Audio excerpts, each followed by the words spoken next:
సంగారెడ్డి జిల్లా పటాన్చెరు అమీన్పూర్ రాఘవేంద్ర కాలనీలో కసాయి తల్లి ముగ్గురు పిల్లలను అతి కిరాతకంగా చంపిన ఘటన సంచలనం సృష్టిస్తోంది. ప్రియురాల్ని జైలుకు పంపించారు పోలీసులు. గుమ్మడిదల మండలం మున్సిపల్ పరిధిలో డంప్ యార్డ్కు వ్యతిరేకంగా దాదాపు 13 గ్రామాల ప్రజలు నిరసన చేపట్టి 60 రోజులు కావస్తోంది. మరోసారి నటనా రంగంలోకి అడుగుపెట్టారు Congress party fire brand Jaggareddy. ఇక ఈ జిల్లాకు సంబంధించిన మరిన్ని ప్రధాన అంశాలను సంగారెడ్డి జిల్లా ప్రతినిధి ఆసిఫ్ అందిస్తారు.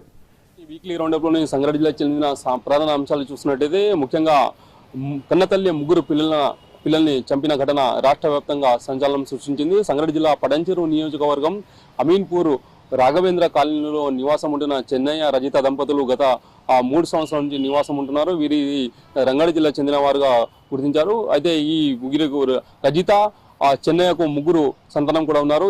ఏదైతే ముగ్గురు పిల్లలు కూడా ఈ గత నెల 27వ తేదీన రాత్రి చనిపోవడం జరిగింది. ముఖ్యంగా ఏదైతే పెరుగులో చెన్నయ్య లారీ డ్రైవర్గా పనిచేస్తుంటాడు, ఏదైతే రజిత ప్రైవేట్ టీచర్ కూడా విధులు నిర్వహిస్తుంటుంది.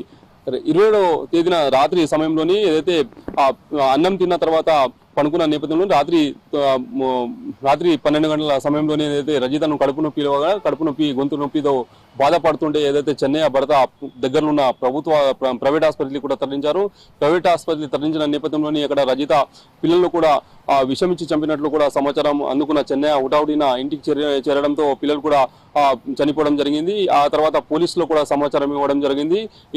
ముందుగా పోలీసులు విచారణలో భాగంగా చెన్నైపై అనుమానం వ్యక్తం చేసినా ఆ తర్వాత ఈ ఘటనకు సంబంధించిన సంచలన విషయాలు కూడా వెలుగులో వచ్చాయి. ముఖ్యంగా ఏదైతే తల్లి చంపినట్లు కూడా గుర్తించారు పోలీసులు. ఏదైతే చెన్నయ్య వివాహం చేస్తున్నారో ఈ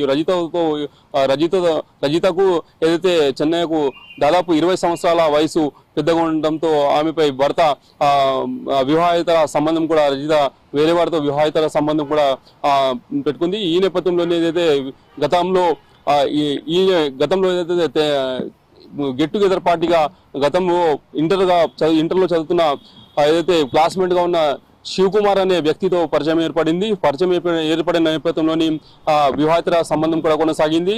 ఏదైతే పెళ్లి చేసుకున్న నేపథ్యంలోని ముగ్గురు పిల్లలను కూడా చంపేసి వస్తానని నేను పెళ్లి చేసుకుంటానని శివకుమార్ చెప్పడంతో ఆ పిల్లలను కూడా గొంతు నమ్లి కన్నతల్లి చంపినట్లు కూడా సంచలన విషయాలు బయటకు వచ్చాయి. శివకుమార్ తో పాటు రజితను కూడా పోలీసులు జైలుకు పంపారు.